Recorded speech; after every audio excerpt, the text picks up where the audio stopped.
I love setting boundaries.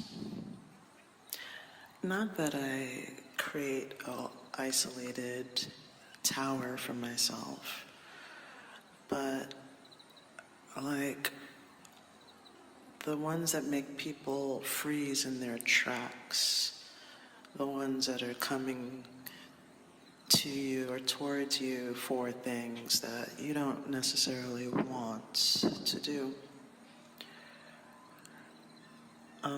I don't know if I'm necessarily a people pleaser, but I know that my gifts are within pleasing people.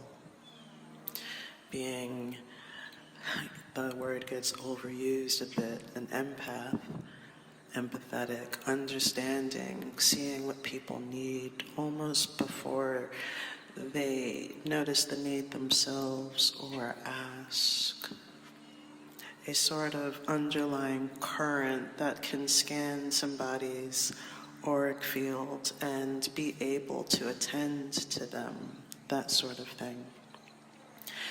And when you have that skill and people notice that within you, they latch onto it because it is so pleasing to them. It feeds them, and you can acquire the vampire empath classic relationship. And sometimes I like to be used. Use me up, as the song would say. And sometimes that story gets old. I'm prompted to do this video because it just got old, and apparently I'm in my villain season as an Aries. And I feel like being villainesque, and I feel like setting a different sort of boundary. An eagle flies directly towards my direction. Damn, nature is beautiful. Anyway, I remember the first time I said no, or even no, I will think about it. Oh, such liberation. It was before I knew I was dealing with a vampire. See, when you are so sensitive to people, you're willing and able and gullible, and sometimes to the expense of your own health, energy, etc. I don't know if you know what I'm saying, but I'm encouraging you to say no. You know, there's these little shorts on YouTube that I'm loving so much. It's I don't know, the character's name is Veronica, and they're little stick figures. And they show clips of her being in the corporate work setting and saying no a lot and creating clear boundaries and lines to not step over. Now here's the thing, in an ideal world, we should all be able to ebb and flow and yin and yang around effortlessly and beautifully, to where it doesn't feel like someone is using you or abusing or, you know, stepping on your toes while dancing. You know, the yin and yang, there is still a boundary between the black and white, but they're not crossing each other. They're flowing, and that would be ideal. And when you notice, when you feel, and there's the thing, you know, sometimes you'll come into situations and people will make you feel a way. Not that they made you, but your body is reacting. You know, there's a series of TikToks where girls were saying, your body will reject the man that da da da da da. It's not just the man, it's the people. A lot of times it has to do with interpersonal relationships, but aren't they all interpersonal? So anywho, your body will feel good, it will feel happy, it will feel freaking cortisol spike when you are stressed. You'll feel that pit in your stomach, that lump in your throat. Those are all signals that boundaries need to be established so that you are safe. Now, sometimes people put up walls and they don't know how to bring them down, or they isolate themselves forever. That's not where I'm going with this.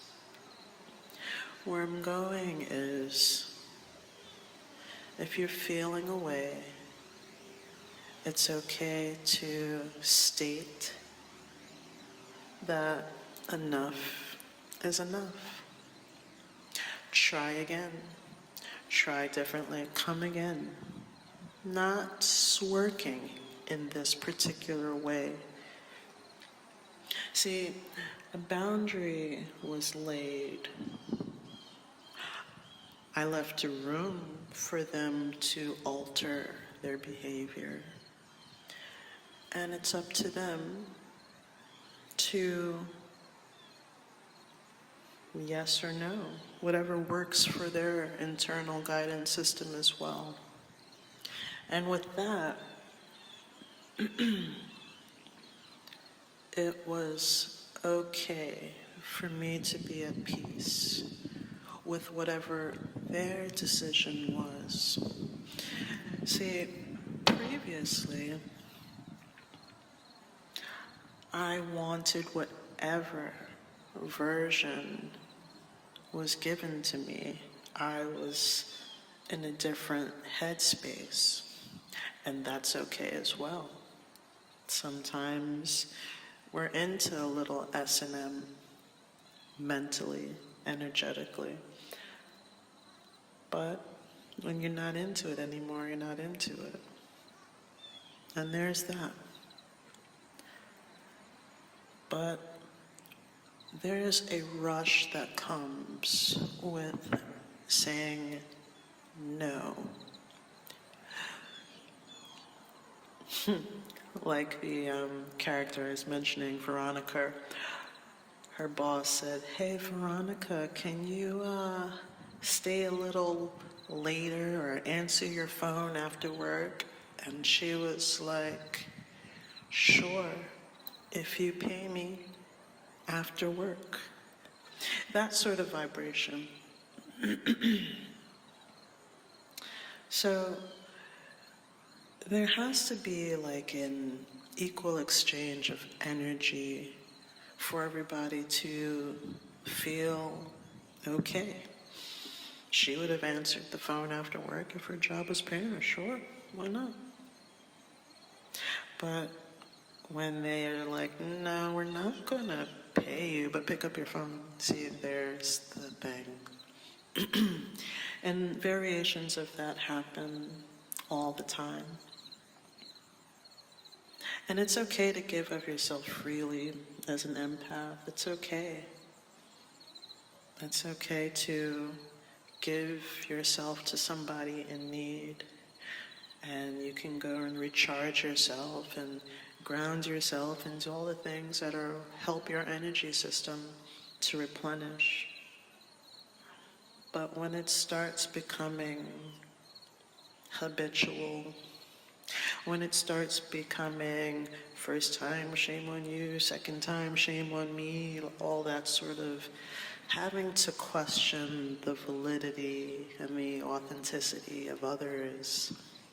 And it's a shame to have to go through these things, but we are all not on the same vibration, wavelength, level, degree, you name it.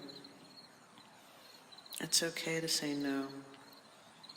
And you start to cut the wheat from the chaff at that point, the meat from the potatoes. You really start to get into the nitty-gritty of who's who, and you'll notice that things become much simpler. I guess I'm speaking to the empaths out there because I think we might be the ones that have a hard time with this sort of thing.